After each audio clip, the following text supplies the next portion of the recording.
Today to Forsyth County, Georgia, just 30 miles north of Atlanta, which in the past few weeks has gained the reputation of being a hotbed of racism. Here are just some of the images of Forsyth County in past weeks that were broadcast around the globe. There's no need. Why should they even come, you know? They asked for it. They got it, so why'd they come back, you know?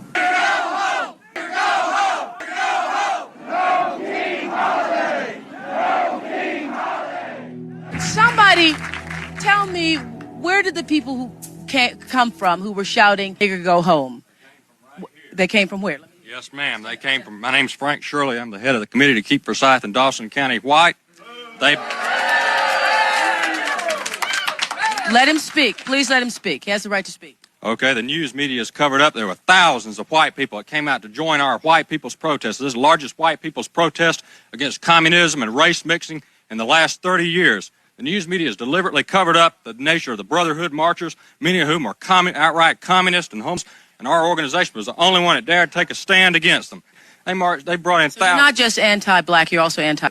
I'm opposed to communism, race mixing, and low morals, and homeless are low morals, in my opinion. You don't believe that people of other races have the right to live here? They have the right to live wherever they want to, but we have the right to choose if we want a white community also. That's why we moved here. You believe? That's what you believe. Excuse me.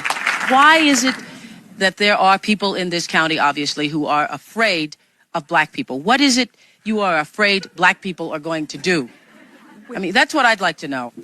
I'm afraid of them coming to Forsyth County. I lived in Atlanta. I was born in Atlanta. And in 1963, the first blacks were bused to West Fulton High School. And I go down there now, and I see my neighborhood and my community, which was a nice community, a nice neighborhood, and now it's nothing but a rat-infested slum area because they don't care. They don't care. Thank you. No, stand up. Stand up. You know. Do you mean they, us, the entire black race? The entire black race? Blacks, and What's the difference between a black person and... I've talked to black people. Black people, they don't want to come up here. They don't want to cause any trouble. That's a black person. And to come up here and cause trouble all the time, that's the difference. I have something to say. I'm very upset about what's going on. I don't think that Forsyth County has been portrayed right. It's not only by what's outside right now, but I just really hate to think that it's going to take someone either black or white getting hurt or losing their lives before people can sit down and talk this out. It is a time for change. There's nothing we can do about it. Everybody, there's one God. And I just hate to think that someone is going to get hurt before the people get some sense about them and talk about this and get it like it's supposed to be. How is it supposed to be? Black and white together in Forsyth County. There's no other way. Oprah says she and her producers knew it was dangerous to go down there, but they were smart enough to know to leave town before the sun went down. All right. Peace and blessings. All praises to the Most High. What you just saw was not 1812, 1865, 1908, or even 1965.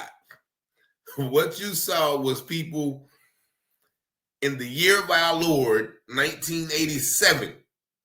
1987, I was 9 years old, where people in Forsyth County, Georgia, had this ideology. N-word, go home. N-word, go home.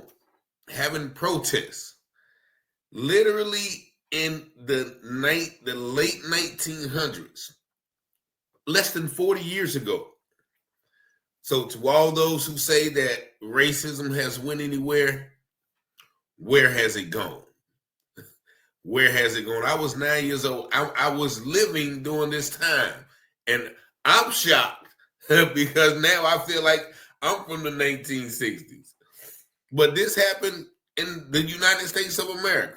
Forsyth County, as they mentioned, that's over about 30 miles away from the Black Mecca, which is now Atlanta. So has these views changed? Has these positions changed? I think not. Because as of today, Forsyth County has a population of about 251 1,283 people.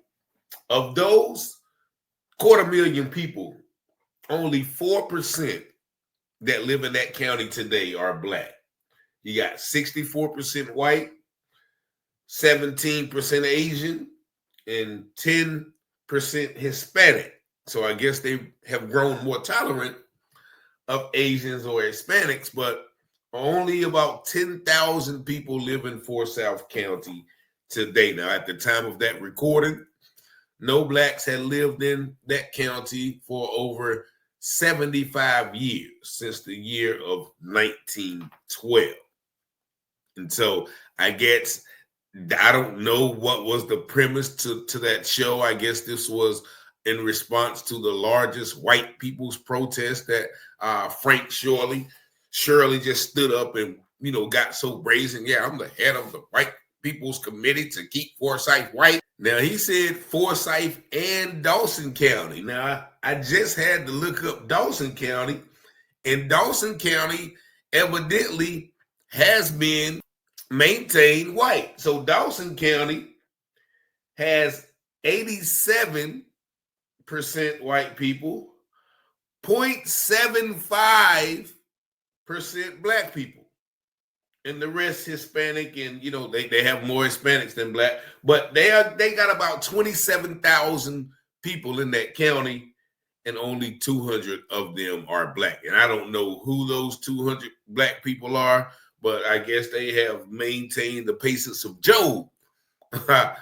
in that county. But this is evidence today of people who feel like Frank Shirley felt, and what's my man named Jed from Jed, the big guy, black guy with the beard, Jed from Beverly Hills. Billy, he got up. Well, there's black people and there's N-word. Now, I heard a comedian say a joke like that, and it's not funny, but he was like, well, the black people, they don't want to come up here. The black people, they don't want to cause trouble. But them N-words down there in Atlanta right now, they bust them into my schools, and now I walk back there and I see all of the neighborhoods just going to rubbish. The reason why is because the white people moved out and they took all the resources. They took, that now the counties get more funding. That's how those things work. It's not because black people just come in and tear apart everything. No, just like in certain parts of Mississippi, they set up a white government and a black government. I think down there in Jackson, they got two city councils now. You know what I'm saying? So this city council is going to divert all the resources over here and let you guys suffer. So those people in 1987 had children. Those children are probably my age right now. So 9-year-olds who were in Forsyth County then are 47 now. Children live what they learn, and they learn what they live. So those children probably have children now, and they're teaching them that same ideology. Like, the proof is in the pudding. The apple doesn't fall too far from the tree. And the last lady who spoke, she brought up God. Well, there's only one God, and that's true. So that's why I always question, how did the slave owners teach the slaves that both of us are to worship the same God, when God does not show partiality. I think that's why Nat Turner and Denmark Vesey, both of them were preachers. Both of them had the right to study the Bible, and they were like, hold on, this ain't God right here. This ain't Bible. Let me take up arms like David. Let me go and recover all. And that's what he did. And so, people who interpret scriptures, I think sometimes we have been still interpreting scriptures from a slavery point of view. Love your enemy. Pray for those who despitefully use you. Turn the other cheek. Once again, I think and I believe that he is talking about, you do that to your brethren, the Israelites. You do that to you act that way to your brethren, because he didn't tell David to turn the other cheek when they came and took all his property. David went back. David asked Lord, should I go after? God said, pursue and destroy all. As he told the Israelites when they went into other lands, look, you go in there, you smite everything, leave nothing to chance, because we don't want that evil growing up among you. So I think that those scriptures were directly towards the Israelites, not, towards people who are literally your sworn enemy. But, nevertheless, I just had to bring this up because when I saw that clip, I'm like, that was in my lifetime. I hear stories about, my father and mother and, them going through integration and busing. But, they still marching. They was marching in my lifetime. And actually, they're still marching today. Ohio, and all the places in Kentucky and Pennsylvania and Tennessee and all the places where these marches are still going on. So for all of you guys, the racist white supremacists, somebody told me that I was causing a divide against black people and white people in the comments one day. I'm like, black people and white people were divided way before I was born. Like, so when you speak the truth, it's like, okay, I'm the cause of this division. Like, I'm out beating up little white kids. Like I'm out police, knocking brothers off. Like I started black schools and white schools. Like I started black churches and white churches. Like people are, and that's once again that delusion, that cognitive dissonance when you point out something, it's your fault. Oh, you're causing division.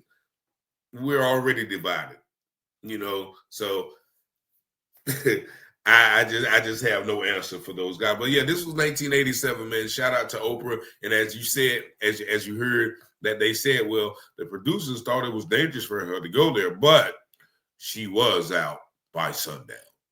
So that's crazy. And I'm pretty sure Dawson County, you might not want to be. I mean, literally, Forsythe and literally are still considered white-only towns in the year of our Lord 1987. I'm pretty sure in the year of our Lord 2025, there's still some ideology that coincides with what we just saw in the video.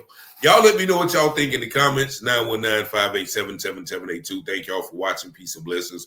Make sure if you have not, please like, share, and subscribe to the channel. Much love.